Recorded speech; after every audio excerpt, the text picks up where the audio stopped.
Hey guys, what's going on? My name is Teresa and I'm so excited to be able to tell you the birth story of my son Edwin today.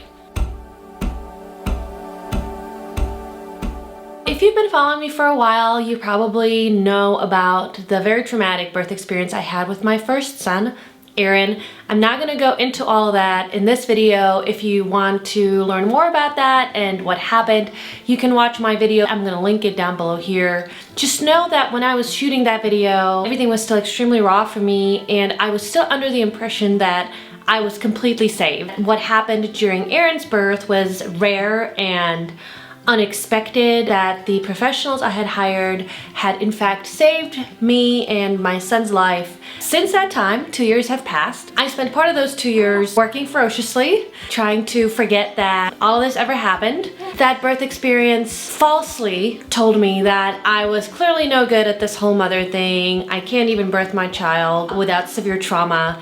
And so I better apply myself to something else that I'm better suited for, which is work. However, I definitely took it a little too far.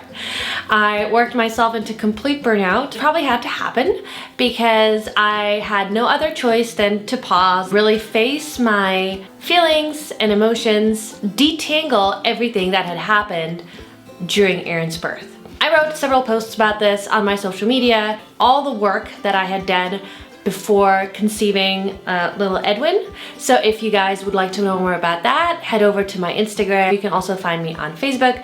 I'm at Teresa Stints. But out of this deep work, I came away with a few conclusions that I wanted to stick to no matter what if I had another baby. Part of my healing journey was listening to the Freebirth Society podcast and plugging into that community. I heard stories of women that were so extremely similar to my birth story with Aaron. That's when I started to wonder, okay, was this a true emergency or was it manufactured emergency? I joined the Freebirth Society membership. I was really excited to be in that space. It felt like being with women who understood what I went through and who understood what I wanted. And I also purchased Guide to Free Birth. I already knew based on listening to the podcast that I wanted something called a wild pregnancy. What's a wild pregnancy? It's exactly what the name suggests. It's a pregnancy that's not interfered with in any way. And I felt safer having my pregnancy completely unmonitored. So I opted out of all ultrasounds. I was comfortable with having blood tests done if I felt the need, if I started feeling lethargic or tired, if I felt intuitively that anything else was off. That would have been the first thing I would have gone to do. I never felt the need to do that. I ate as well as I could. But when it comes to all other things like gestational diabetes or preeclampsia, I knew that those two can both be prevented with diet. So I basically just ate as if I had gestational diabetes. I kept my sugar intake pretty low. I ate high protein diet. I drank a lot of water. I swam. I just lived the best life. I had educated myself on the adverse effects of ultrasound, not really talked about at all. My whole philosophy is, okay, so we can gather that information, but what are the action steps? What are we actually going to do with that information? Let's say I have an ultrasound and it shows something undesirable. What would I do? I personally do not do any prenatal testing that would involve any kind of interference with the womb space. I would never consent to anything like an amniocentesis, anything done in utero. So for me, having that information in the first place is basically useless. If there are any birth defects, let's say, what would I do about it? I would spend the rest of my pregnancy stressed out. Ultrasounds are so very often wrong and inaccurate. It might not even be true by the time the baby's born. So why not just have a stress-free pregnancy that is definitely going to add to the overall well-being of me and baby and deal with whatever comes up when baby's born. Now, after Aaron's birth, I did not want to birth again. I was pretty sure I was done having kids. I was surprised when I discovered the desire inside of me to have more babies. I talk about my preconception journey and conscious conception journey on a couple of my Instagram posts. I can link those down below. I'm not gonna go into all of that here. You can go and read it. It's a super cool story. It's a little woo-woo, it's a little spiritual. If you're into that kind of thing, you're gonna love it. If you're not, maybe skip it. I didn't have anything like this with Aaron, and I definitely did with this baby, so there's something to be said for that. We conceived.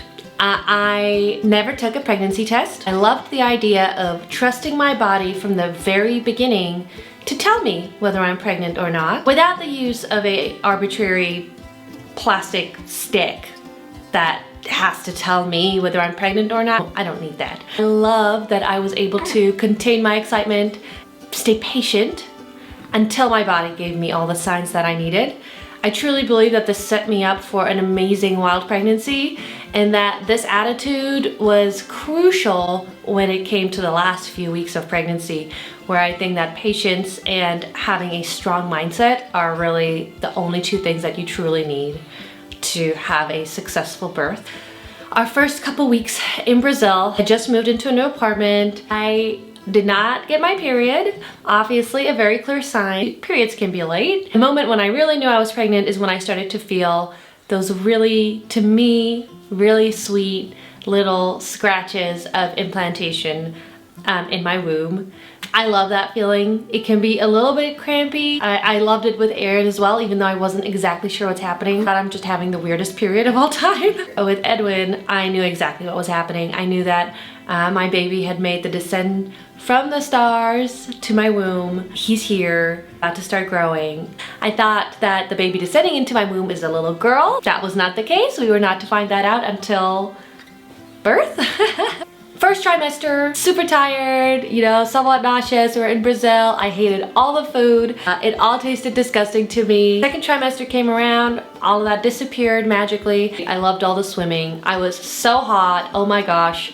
I did not enjoy the temperatures in Brazil while pregnant at all. One of the lessons that I had learned was I get pretty emotional towards the end of my pregnancy, vulnerable. And I think that is part of the process of entering the portal of birth. I need to open up, just release, put all of my defenses down, allow the birth process to take over me. And when that happens, I enter this highly vulnerable state.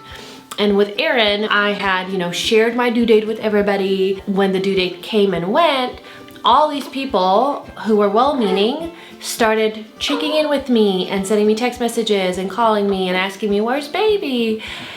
And that was so stressful for me. I never wanted to recreate that again. I also wanted to create a complete bubble in space and time for me and my body to really do this and to feel into what it is I need to do, go within as much as possible, just to have this peaceful time that is not going to be interrupted. One of my rules that I made up for this pregnancy was I'm not telling anybody that I'm pregnant. Unless they see me in person and I'm already showing it's obvious, then yes, of course, we can talk about the fact that I'm pregnant, but I am not sending anybody any text messages about it. I'm not calling anybody to tell them, just to protect my space. I also did not tell anybody my due date. I kept that extremely private and vague. I spoke in terms of seasons or months when baby might arrive, and this proved so priceless at the end of my pregnancy. So if you're watching this and you're pregnant or you're considering being pregnant, know that you do not have to tell your due date to anybody. Anyway, the date is completely arbitrary. It is a guess date that may or may not come true.